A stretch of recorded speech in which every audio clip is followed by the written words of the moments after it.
जय गुरु जी। संगत जी सभी को जय गुरु जी। शुक्राना गुरु जी महाराज का लख लख शुक्राना। संगत जी अगर आवाज़ आज क्लियर नहीं आए तो मुझे माफ़ करना, क्योंकि मेरा गला थोड़ा ज़्यादा ही दिक्कत कर रहा है और वॉइस क्लियर नहीं हो शायद, लेकिन छोड़ नहीं सकती, बीच में मिस नहीं कर सकती हूँ, इसलिए मुझे पढ़नी ही पड़ेगी। तो शुरू करते हैं। जय गुरु जी। शुक्राना गुरु जी। मुझे आप लोग बोलते हो कैमरा सेट कर दिया करो आंटी, पर सेट होता तो नहीं है। तो अक्षर ना बहुत छोटे हैं शिव पुराण के।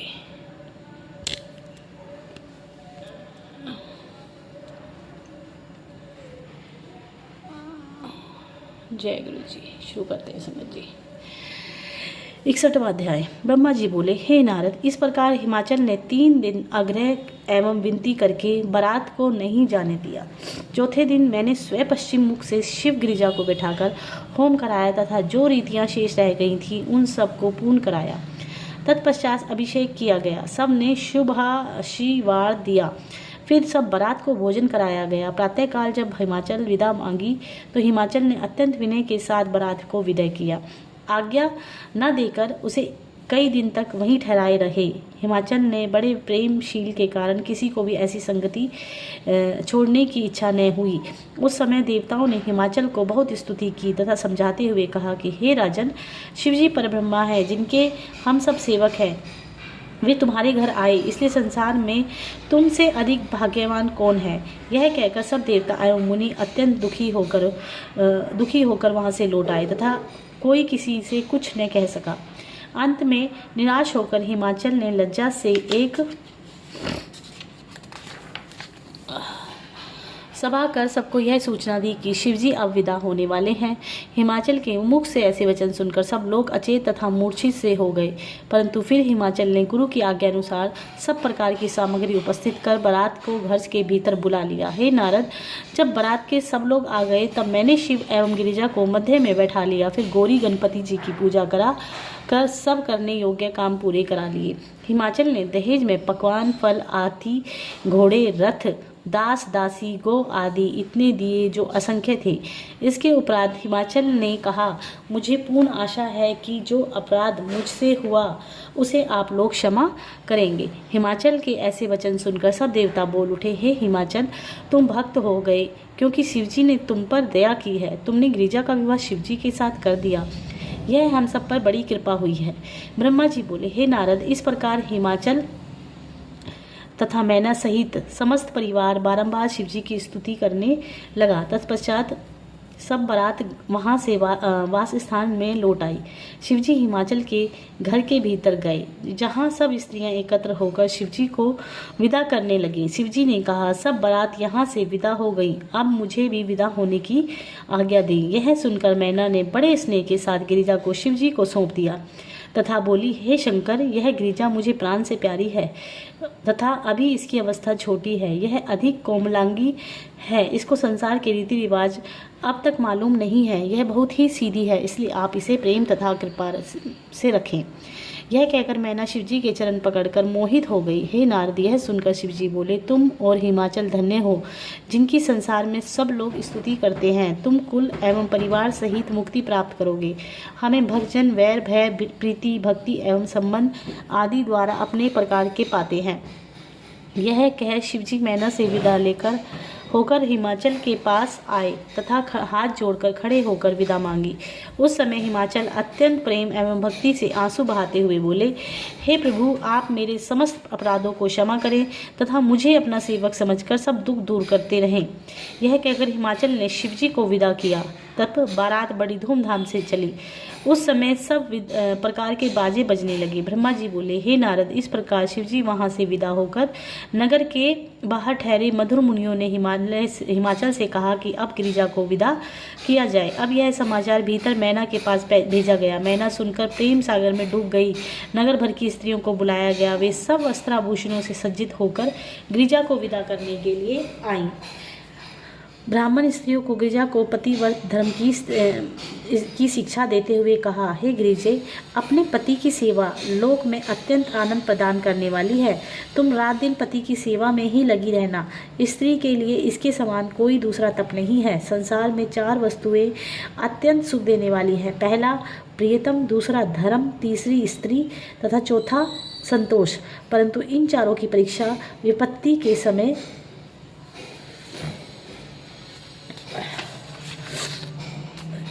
में ही हो सकती है। जो स्त्रियां अपने पति का सम्मान नहीं करती, उनको सेवा नहीं करनी चाहिए। वे निसंदेह नरक में जाती हैं। इसलिए स्त्री को सब कुछ त्याग कर केवल अपने पति की ही सेवा करना उचित है। वेदों में 4 प्रकार की स्त्रियां बताई गई हैं। पहली उत्तम, वह है जो स्वप्न में भी दूसरे पुरुष का मन में विचार न लाए। दूसरी मध्य, जो अन्य पुरुष को पुत्र, पिता व भाई के समान समझे। तीसरी निकृष्ट, जो अपने धर्म को विचार करके पर पुरुष के संगति से बची रहे। चौथी अति अधम, जो अपने पति व कुल के भय से दूसरे की संगति से बच जाए। समय से न डरना भी चौथी प्रकार की स्त्री में ही गिना गया है। पतिव्रता स्त्रियों की सभी प्रतिष्ठा करते हैं। हे नारद, ब्राह्मण स्त्रियां गिरिजा को इस प्रकार समझाती हुई फिर बोली कि स्त्री से चाहे अनेक पाप हों, परंतु वह केवल अपने पतिव्रत धर्म में ही से ही परम पद प्राप्त करती है। वे गिरिजा शिवजी जितनी स्त्रियां पर कृपा करते हैं उतनी ही और किसी पर नहीं। जो स्त्रियां अपने पति का विरोध करती हैं वे निसंदेह नारकीय हैं। उनकी पहचान यही है कि वे दूसरा जन्म धारण कर या तो युवा अवस्था में ही विधवा को प्राप्त हो जाती हैं या पति सहित अनेक प्रकार के दुखों को भोगती हैं। पतिव्रता स्त्रियां की वेद भी बधाई करते हैं। स्त्री को उचित है कि प्रथम अपने पति को भोजन कराकर स्वयं पीछे खाएं तथा प्रथम अपने पति को सुलाने के पश्चात स्वयं सोएं। पति जो आज्ञा दे उसको बिना किसी हट से पूरा करें। बुरी स्त्रियों से प्रेम तथा संगति ना करें। अपने मुख से कभी भी पति की निंदा न शब्द न निकालें। अपने मुख से कभी भी पति की निंदा के शब्द न निकालें। एकांतवास न करें। जहाँ अपने पति की प्रसन्नता तथा इच्छा देखे वहाँ स्वयं भी अधिक प्रीति बढ़ावें तथा अपने पति को किसी भी समय न छोड़े। विपत्ति के समय भी एक समान ही देखे एवं ऐसे नियम से चले जिससे पति को अधिक परिश्रम न करना पड़े। जो स्त्री अपने पति की इच्छा के बिना व्रत आदि करती है वह अपने पति की आयु को कम करती है तथा स्वयं नरक में जाती है। स्त्री को यही उचित है कि वह पति से ऊंचे स्थान पर ना बैठे और न पति के सम्मुख किसी पर स्त्री से बात करे। झूठ एवं दुर्वचन मुख से ना निकाले। सदैव लड़ाई झगड़ों से दूर रहे। यदि किसी समय उसका पति मारपीट करे तो स्त्री को क्रोध न करना चाहिए और न भागना ही चाहिए। ब्रह्मा जी बोले, हे नारद, ब्राह्मण स्त्रियां गिरिजा को पुनः समझाते हुए बोली, हे गिरिजा, देखो, अत्रि ब्राह्मण की स्त्री अनुसुईया ने इस धर्म में कितना आनंद प्राप्त किया तथा वराह मुनि को अपने तेज से जलाकर दूसरे एक ब्राह्मण को जीवित किया। पतिव्रत धर्म की एक कथा मुनि इस प्रकार कहते हैं कि हे तपस्वी तप करते थे, वह बगुली ने उसके सिर पर प्रतिष्ठा कर दी। जब तपस्वी ने ऊपर दृष्टि उठाकर उसकी ओर देखा तो उसी समय बगुली जलकर भस्म हो गई। यह देखकर तपस्वी ने अनुमान लगाया कि हमारा तप अब पूर्ण हो गया है। इसी विचार से वे तप को छोड़ चलते फिरते एक पतिव्रता स्त्री के द्वार पर आए। उस स्त्री ने तपस्वी की बड़ी सेवा की तथा द्वार पर तपस्वी को ठहराकर स्वयं घर पर दान के लिए वस्त्र लेने गई। संयोगवश उसके पति ने घर से उससे किसी काम के लिए कहा। वह उसी कार्य में लग गई तथा तपस्वी की बात भूल गई। जब वह पति की सेवा कर चुकी तब दान लेकर द्वार पर आई। उसको देख तपस्वी ने क्रोधित होकर शाप देने की इच्छा की। उस समय उस स्त्री ने तपस्वी को क्रोधित देखकर कहा कि हे तपस्वी, मुझको किसी प्रकार का भय नहीं है, तुम इतना क्रोध क्यों करते हो? क्या मैं बगुली हूँ? इतना कहकर तपस्वी का अहंकार नष्ट ब्रह्मा जी बोले, हे नारद, मैना ने भी गिरिजा को इसी प्रकार बहुत सारी बातें समझाई। फिर उनकी विदा करने की इच्छा की। वे गिरिजा के वियोग का दुख स्मरण कर अत्यंत दुखी हुई। वे गिरिजा को बारंबार अपनी भुजाओं से लिपटा लेती। इसी प्रकार शिवजी की सेवा के लिए बार बार कहती हुई रोने लगी। वे बोली, हे पुत्री, दूसरे के फंदे में पड़कर कुछ आनंद नहीं मिलता। गिरिजा भी प्रेम से मैना के चरणों पर गिर पड़ी तथा मूर्छित हो गई। मैना ने उन्हें उठाकर अपनी छाती से लिपटा लिया। फिर गिरिजा की सखियां गिरिजा को मैना से अलग कर ले गईं। इसी प्रकार गिरिजा सबसे विदा होकर स्वयं रोती तथा दूसरों को रुलाती हुई चली। गिरिजा की बातों को सुनकर बड़े बड़े धैर्यवान भी अधीर हो उठते थे, जहाँ तक कि पशु पक्षी भी रोने लगे। हिमाचल को भी बहुत दुख हो रहा था। उस समय कोई भी ऐसा पंडित ज्ञानी शेष ना था जिसको रोने पीटने के अतिरिक्त कुछ ज्ञान हो रहा हो।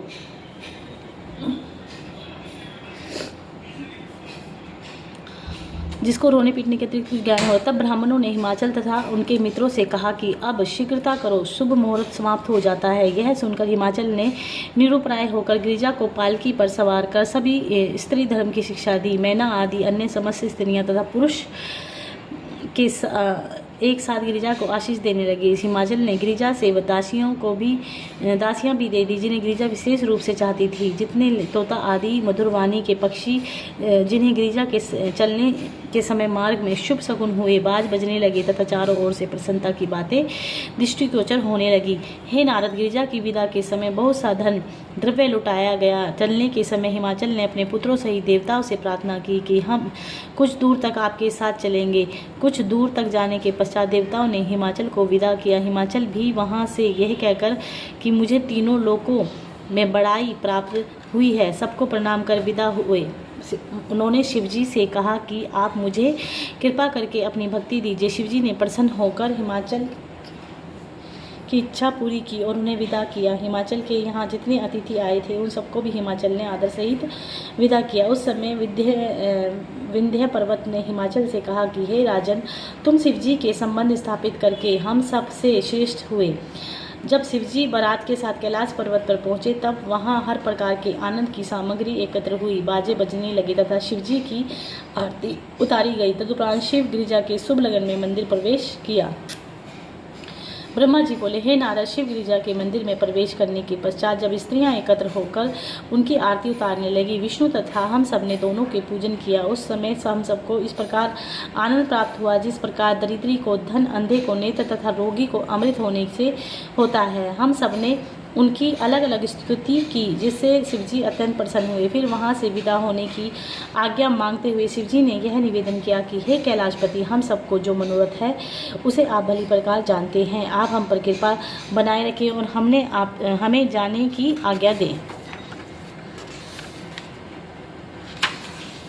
हे नारद, इसके उपरांत क्रमशः वहाँ से सब लोग विदा हुए। शिवजी ने विष्णु तथा मुझसे कहा, मुझे तुमसे अधिक प्रिय कोई भी नहीं है। तुम्हारे कहने से ही मैंने गिरिजा से विवाह किया। अब तुम भी अपने लोक को लौट जाओ। तुम्हारे सब कार्य संपन्न हुए। दारक देते शीघ्र ही यमलोक में जाएगा। यह कहकर शिवजी हंसे और चुप हो गए।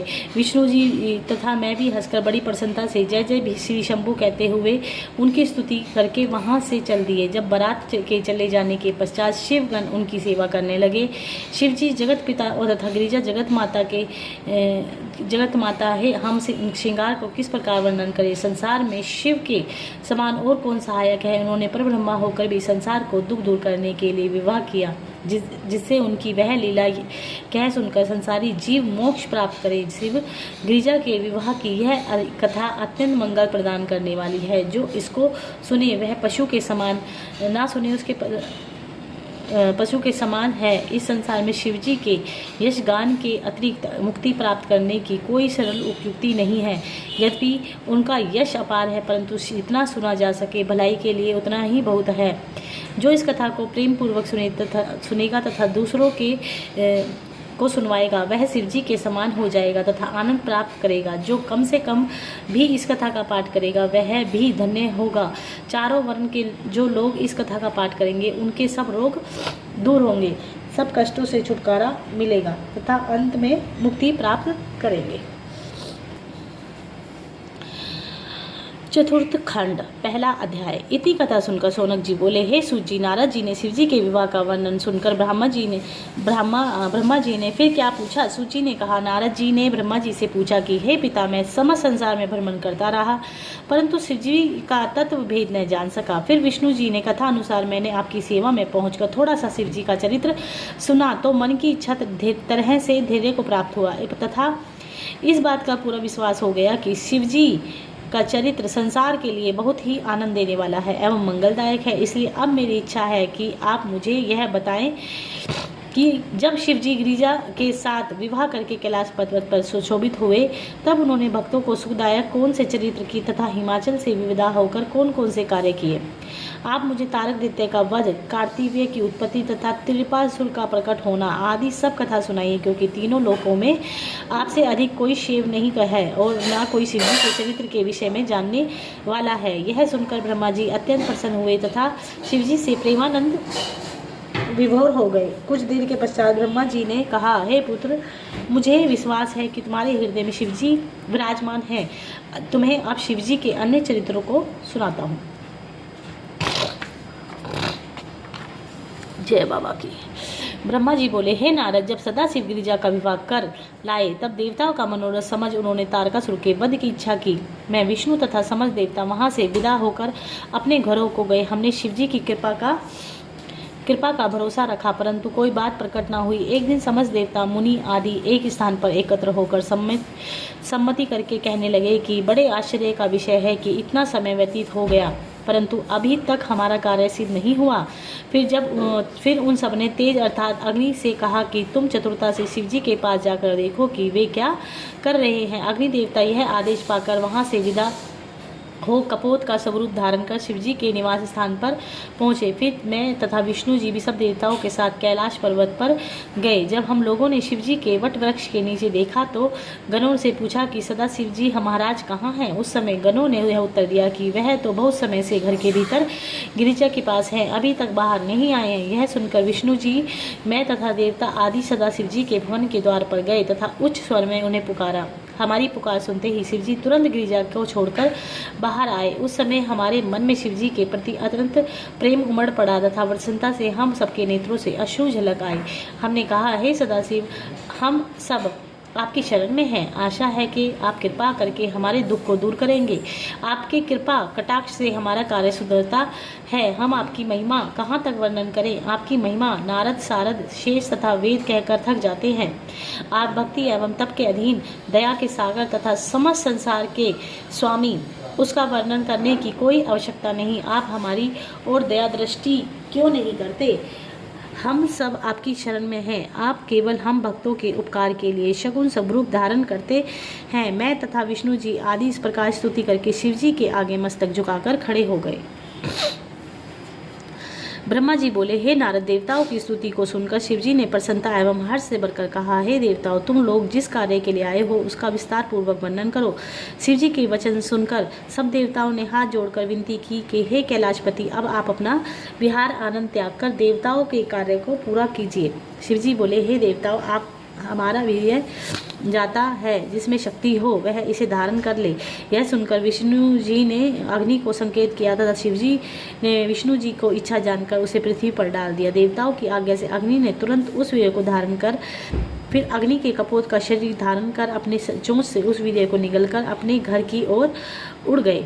हे नारद, जब शिवजी बहुत देर तक न लौटे तो गिरिजा चिंतित होकर बाहर आई। जहाँ सब देवता लोग शिवजी के पास खड़े थे, वहां जाकर उन्होंने इतना क्रोध प्रकट किया कि सब देवता अत्यंत भयभीत हुए।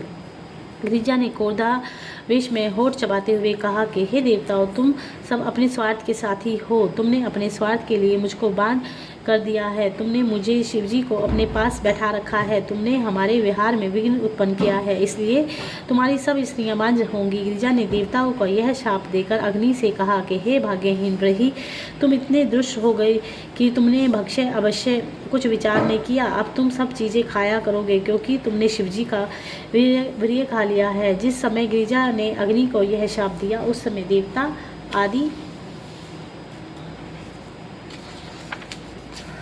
बहुत दुखी हुए। फिर शिव ने एवं पार्वती अंतपुर में चले गए। उसी समय समस्त देवता आदि ने गर्भ धारण किया।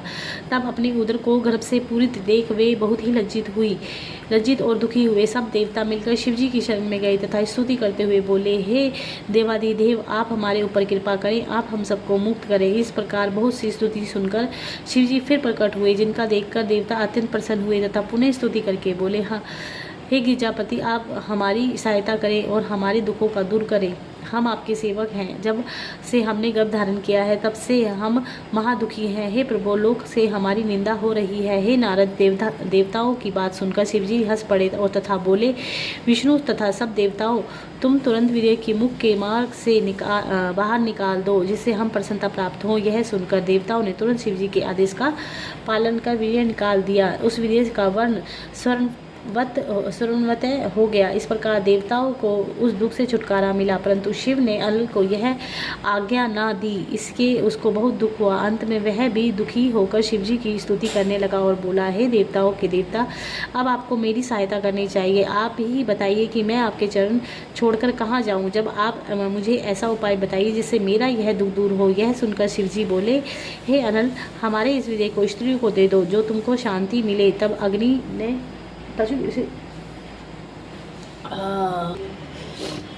हे नारद, अग्नि के मुख से ऐसे वचन सुनकर तुमने शिवजी की आज्ञा से उत्तर दिया कि हे वही जो स्त्रियां माघ मास में अग्नि में तपती हों, उनके शरीर में से तुम इस तेज को बांट दो। अग्नि यह सुनकर प्रसन्न हो प्रातःकाल उठ नदी के किनारे अग्नि जलाकर बैठ गई। उस समय अनेक स्त्रियां नदी में स्नान करने के लिए उस स्थान पर आई, क्योंकि सर्दी में उनको बहुत दुख दिया था। इसलिए जलती हुई अग्नि देखकर उनकी इच्छा आग तपने की हुई, परंतु अरुंधति ने इस रहस्य को समझकर स्त्रियों को आग तापने से मना कर दिया। अरुंधति की बात को किसी से ने ना माना। तब वे आग के पास बैठकर तापने लगी। तब वह वीर्य धीरे धीरे निकलकर रोम के मार्ग से स्त्रियों के शरीर में प्रवेश करने लगा, जिससे अग्नि का बोझ हल्का हुआ।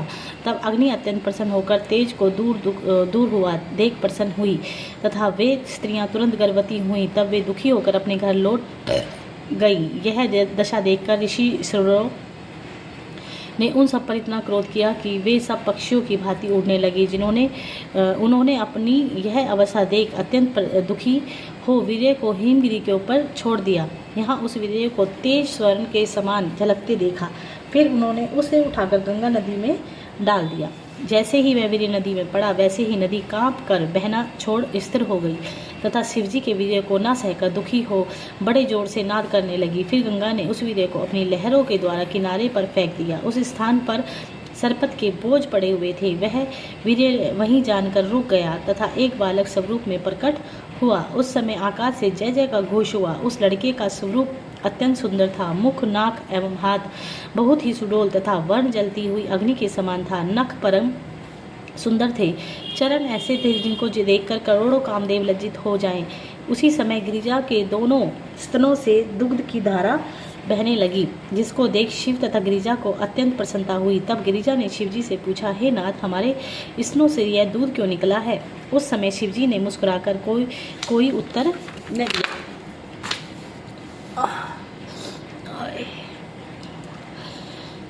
ब्रह्मा जी बोले, हे नारद, उस समय समस्त देवता, सिद्ध मुनि एवं गण आदि एकत्र होकर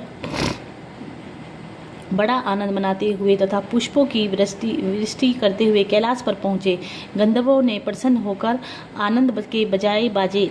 इसी प्रकार बड़ी धूमधाम से उत्सव मनाया गया। तीनों लोगों ने सबको बड़ा आनंद प्राप्त हुआ। उसी समय गादी पुत्र विश्वामित्र, जो प्रसिद्ध ब्राह्मण हैं, तुरंत वहां उपस्थित हुए। उन्होंने उस लड़के की स्तुति कर आदर किया। वह बालक विश्वामित्र की बनाई हुई स्तुति सुनकर प्रसन्न होकर कहने लगा, हे मुनि, तुम हमारा संस्कार करो। तुम ही आज से हमारे पुरोहित हुए।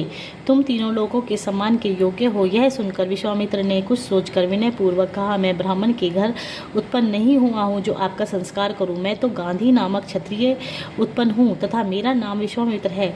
संस्कार आदि कार्य करना ब्राह्मण का धर्म है। इसके अतिरिक्त यदि कोई करावे तो वह इस प्रकार बालक रूप धारण इसके अलावा अगर कोई कराए तो दुख पाता है। अब आप अपने विषय में बताइए कि आप इस प्रकार बालक रूप धारण किए हुए कौन हैं? आपके माता पिता कौन हैं? वे दोनों आपको इस प्रकार अकेला छोड़कर कहाँ चले गए? मैं आपके यहाँ अकेला देख रहा हूँ। आपका तेज अद्भुत है। आप ब्रह्मचारी हैं या गृहस्थ हैं, अथवा तीनों देवताओं में से कौन है? आप ब्रह्मा जो बाल रूप से प्रकट हुए हैं, मैंने आज से एक ऐसा बालक नहीं देखा। आप तो उत्पन्न होते ही बातें करके आनंद प्राप्त करते हैं। आप अपने संस्कार के लिए मुझे आज्ञा देते, कृपा करके मुझे सब स्पष्ट बतला दीजिए। हे नारद, विश्वामित्र के ऐसे वचन सुनकर उस बालक ने हंसते हुए कहा, विश्वामित्र, हम गिरिजा एवं शिव के पुत्र हैं तथा दैत्यों को मारकर तीनों लोकों को आनंद प्रदान करने वाले हैं।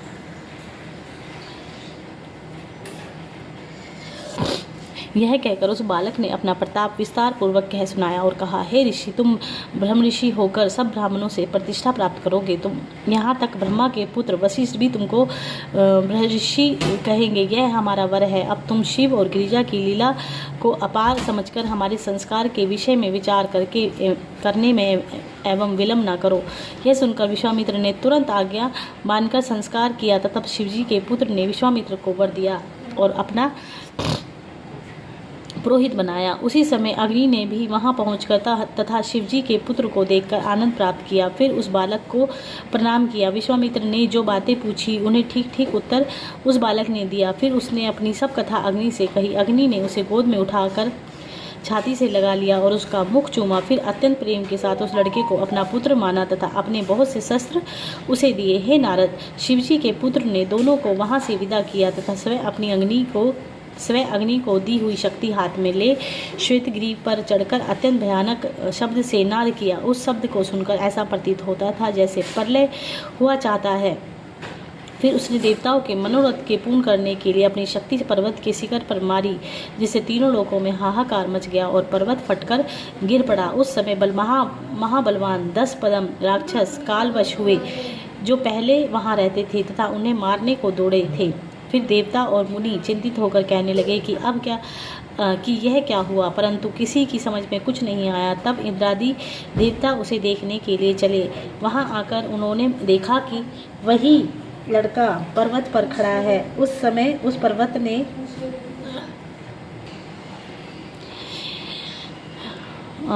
देखने के लिए चले आए। वहां उन्होंने देखा कि वही लड़का पर्वत पर खड़ा है। उस समय उस पर्वत ने अपना रूप मनुष्य के समान बनाकर इंद्र से भेंट की तथा हाथ जोड़कर यह कहा कि हे इंद्र, आप तीनों लोकों के देवता हैं। इस समय मुझको महान दुख हुआ। इस बालक ने मुझको शक्ति से मारकर ऐसा भयानक शब्द किया कि सब जीवों को दुख पहुंचा। धरती कांप उठी तथा पर्वत, वन, नदी भी कांप उठे। असंख्य जीव मर गए। अब यह इसी बालक ने किया है जो सामने खड़ा है। नहीं मालूम कि यह कौन है तथा यह किसका पुत्र है। इसने व्यर्थ ही मुझे इतना दुख दिया है। इंद्र, आप शीघ्र ही इसका वध कर डालें, नहीं तो यह प्रलय ही कर डालेगा। इंद्र ने यह सुनकर उस लड़के पर बहुत क्रोध किया तथा कुछ देर ना समझकर उस बालक को मार डालने की इच्छा की, परंतु शिवजी की लीला अपार है। इंद्र ने आक्रमण कर अपना वज्र उस लड़के की दाहिनी कोख में मारा, जिससे उस स्थान से एक मनुष्य उत्पन्न हुआ जो बल एवं पराक्रम में उसी के बराबर था। उसका नाम शारव रखा। शारव ने उत्पन्न होते ही बड़ा भयानक शब्द किया। तब इंद्र ने यह देख क्रोधित होकर अपनी बाईं कोख फिर अपना वज्र मार दिया।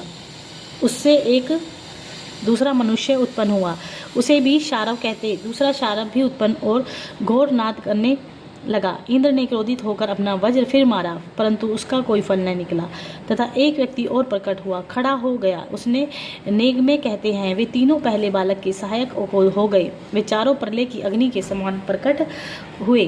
तब उस बालक ने अपने तीनों गणों सहित इंद्र के ऊपर आक्रमण कर दिया। हे नारद, इस प्रकार उसने आक्रमण से रुद्र को प्रलय करने वाला तेज उनमें देखकर इंद्र निर्बल होकर कांप उठे तथा हाथ जोड़कर उनकी शरण में आए। इंद्र ने अपने सब शस्त्र फेंककर दंडवत की। इंद्र के साथ जो सेना थी उसने भी उनका आदर सम्मान किया। तब उस बालक ने इंद्र की यह दशा देखकर इंद्र का ढाढ़स बंधाया तथा निर्भय किया तथा सब देवताओं सहित इंद्र ने हाथ जोड़कर उनकी स्तुति की। अब बालक नहीं, बालक के रूप में ब्रह्मा हमने आपके प्रताप को नहीं पहचाना, इसी कारण अहंकार से हमारी यह दशा हुई। कृपा करके हमारे सब अपराध क्षमा कर दीजिए और हमको अपनी शरण में ले लीजिए। आपने किसी भक्त पर प्रसन्न हो कर ही अवतार लिया है। आप सच बताएं कि आप कौन हैं, किसके पुत्र हैं तथा कहाँ उत्पन्न हुए हैं। इंद्र के ऐसे वचन सुनकर बालक ने कहा, हे इंद्र, अब तुम शीघ्रतापूर्वक यहाँ से जाओ और प्रसन्नतापूर्वक अपना राज्य कार्य करो। यह कहकर उसने इंद्र को वहाँ से विदा किया तथा कुछ भी भेद न बताया। इस प्रकार वहाँ से विदा होकर इंद्र अपने राज्य में जा पहुँचे। गुरु जी संगत जी, आज बोला नहीं जा रहा, बिल्कुल ही गले में की बैंड बजी पड़ी है। थोड़ा सा हेर फेर हो जाए ना बोलने में तो माफ़ करना। ब्रह्मा जी बोले, हे नारद, वही स्त्रियां जिनके विषय में हम पहले बता चुके हैं उसी समय स्नान करने के लिए उस नदी के किनारे पर जा पहुंची। वे उस बालक को देख निकट जा पहुंची तथा बालक को अत्यंत दुख सुंदर पाकर प्रत्येक स्त्री का मन उसको लेने के लिए चाहने लगा। तब सबने उसे उठा लेने की इच्छा और बोली कि यह बालक मेरा है, मैं इसे लूँगी, यह मेरे गर्भ से उत्पन्न हुआ है। यूँ कहती हुई सब परस्पर झगड़ने लगी। तब बालक ने सबके स्तनों से दूध पीकर उन्हें झगड़े को दूर किया। इस प्रकार वे सब माता के समान हो गई। पार्वती, नंद, सेनानी, पावकंभु, सकंद, गंगासुत, सरजनमा, षण्मुख आदि बालक के नाम पड़े। इसके पश्चात उन स्त्रियों ने बालक का अपने घर ले जाकर बड़ा उत्सव किया। बालक के जन्म का महीना कार्तिक तथा छठ तिथि थी। इस प्रकार शुभ लगन एवं शुभ मुहूर्त में उसने जन्म लिया। हे नारद, एक दिन ब्रह्मा, विष्णु तथा इंद्र आदि सभी देवता इंद्र की सभा में विराजमान थे। तुमने उचित समय जानकर शिव जी का ध्यान करने के पश्चात सकंद के जन्म का वृत्तांत वर्णन किया।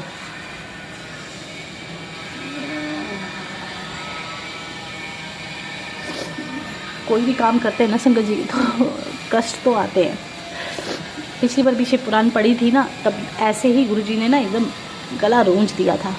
ऐसे ही आज जय गुरु जी। उसे सुनकर देवता बोले, ज्ञात होता है कि शिवजी ने हम पर कृपा करके अपने लड़के को उत्पन्न किया है। अब हमारे सब कार्य पूरे हो गए हैं।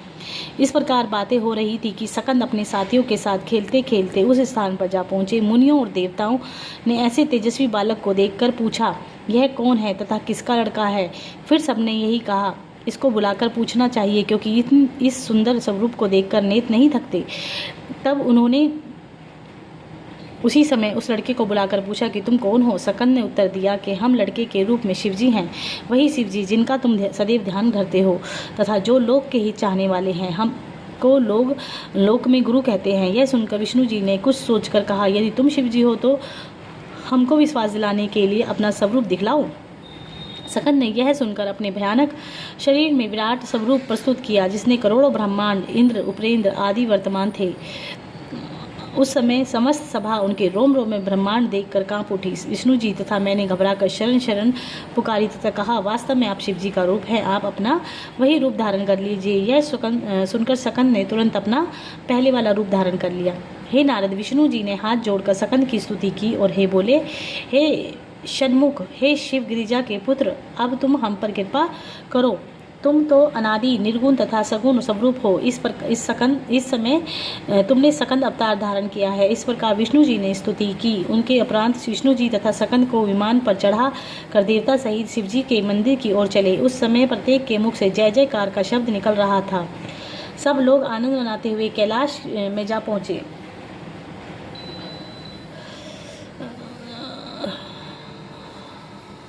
हमने सकंद को शिवजी के पास ले जाकर खड़ा किया। उसे देखकर शिवजी एवं गिरिजा को अपार आनंद प्राप्त हुआ। गिरिजा के स्तनों से दूध निकल पड़ा। वही दशा हो गई जैसी पुत्र की उत्पत्ति के समय होती है। जब शिवजी ने पूछा कि यह किसका पुत्र है, तब हे नारद, तुमने यह समझकर शिवजी का चरित्र लीला के निर्मित करते हुए उत्तर देकर आदि से अंत तक का सब वृत्तांत कह सुनाया। उसे सुनकर शिवजी ने बड़े लाड प्यार से लड़के को लिया और गिरिजा के गोद में लेकर दुग्ध पान कराया। इस प्रकार शिवजी तथा गिरिजा दोनों अत्यंत प्रसन्न हुए। हम सबने शिवजी एवं गिरिजा की पूजा की। सर्वप्रथम विष्णु जी ने सकंद का निराजन किया, फिर लक्ष्मी जी ने तथा फिर मैंने अपनी स्त्री सहित किया। इसके पश्चात इंद्र ने सची सहित किया। इस प्रकार समस्त देवता बराबर सकंद का निराजन करते गए। उस समय बड़ा उत्सव हुआ। मुनीश्वर अपना मनोरथ पूर्ण होते देख जय जयकार करने लगे। सकंद शिवजी की गोद में खेलने लगे। वे वासुकी नाग का गला अपने दोनों हाथ में जोर से पकड़ से पकड़ उसके हाथ खेलने लगे और वासुकी नाग सकन के चरणों पर लौटता था। शिवजी ने सकन जी का यह चरित्र तथा क्रीड़ा देखकर हंसकर गिरिजा की ओर देखा। यह देख गिरिजा भी हंसने लगी। आज के लिए इतना ही संगत जी। जय गुरु जी, शुक्राना गुरु जी। आगे की कथा हम कल से पढ़ेंगे। जय गुरु जी।